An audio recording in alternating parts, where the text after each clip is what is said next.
They've been chanting his name for nearly a month, since their President Morsi was ousted. Their vigil goes on, but with no progress in regaining the power over Egypt that their President and the Muslim Brotherhood once had.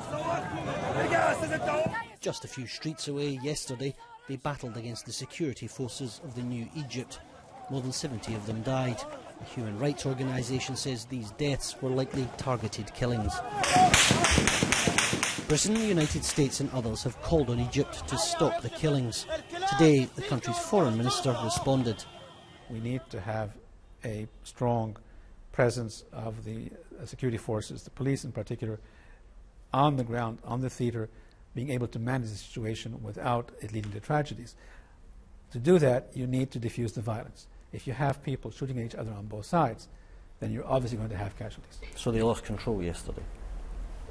It's difficult to you to control a crowd that's using weapons if you're trying not to use live weapons. So just how will the Egyptian government deal with the battle on its streets?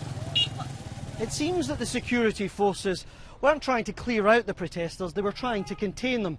But now they say they will do just that. The protesters say they won't budge. So we have stalemate, with the world looking on, telling Egypt not to use violence. The millions who gathered in Tahrir want their revolution completed, but rights groups say it must happen peacefully. We're very worried that they'll interpret this as a blank check. There are rules and regulations governing how force, and particularly lethal force, can be used. And we're calling upon the authorities to abide by these rules, no matter how many people go out into Tahrir Square and egg them on. A new Egypt is being built, but the question is whether it carries millions of Islamists with it. That will be settled either with force or reason on these streets in the coming days and weeks. Quentin Sommerville, BBC News, Cairo.